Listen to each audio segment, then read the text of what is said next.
What's up, tech CEOs? My name is SQ. Today we're gonna have a look at the phone OnePlus 8 Pro. Ta-da! So let's start with the outlook first. So I do enjoy the look. I think it's well designed.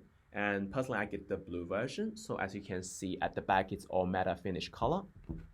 But there's probably only two small concern I will have with the look. So first of all, you will still leave fingerprints at the back when you're using it. And the second thing will be this camera bump. It's quite thick and chunky. So when you put on a surface, it won't be very even. But I guess you can always get a case for it, so it won't be a problem entirely. Come back to the front. It does offer a great display. Like everything is top of notch. 6.8 inches, 4040p, 120 Hz refresh rate element display. Especially the 120 Hz refresh rate is quite impressive for me. It's super smooth, like when you use it. As you can see, when you scroll through, when you're using the app, it's like you don't really feel the lag of it. And also you have the option to scale back down to 60 Hz, so you can save a bit of battery life. When we talk about battery life, it does also quite impressive compared to, say, like the iPhone I'm using now. So it offers 4,510 mAh, and it's definitely enough to go through a day without a charge. Then come back to the design, you will see it's curved on the edge. I know a lot of Android phones are using this design nowadays. Personally, sometimes I do have the accidental touch when I'm using this screen. So that could be like a slightly annoying stuff for me. But I like the design of it, so I will definitely give a pass for it. Back to the camera we see. So you can see at the front, they are using a punch hole design now compared to the pop-up camera they used to use. Personally, I have a mixed feeling with it. So for pop-up camera, yes, you will have like undisruptive screen experience with it when it comes to like say watching videos and stuff.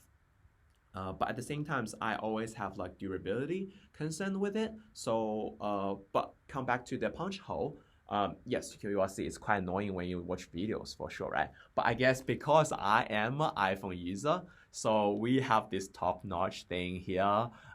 So I guess I'm sort of used to it. So for me, this wasn't like a huge issue for me. So I would definitely give a pass for it as well. And since we talk about the camera, right? So this phone does have like great cameras. It's a quad camera systems.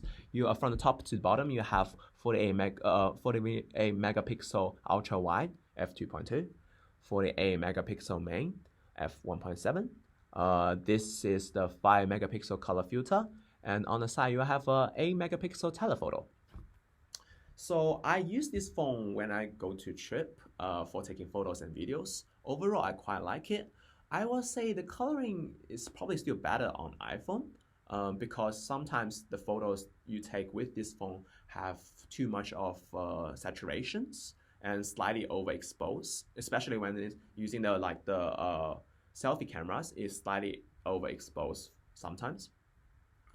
But again, night mode is nice. I think it's better than iPhones I have been using, and also you offers like longer zoom lenses. The max zoom is 30x compared to the 10x on iPhone. Overall, I would say it's definitely a flagship quality camera. And also video camera is quite great as well. Yes, I guess iPhone still have the best video cameras among all the phones, but this is not that far away from that standards. And also the stabilization is probably better on this phone. And overall, I would say, I know this is the first attempt for OnePlus to targeting the flagship level, basically. And I would say in terms of the usability, the look, the specs, it's all very great. And I would say, yes, it's definitely a great success for them. And overall, I would definitely recommend it as a solo phone to use. Yeah, that's pretty much wrap up the whole videos. And thanks for tuning in, and looking forward to you for the next episode.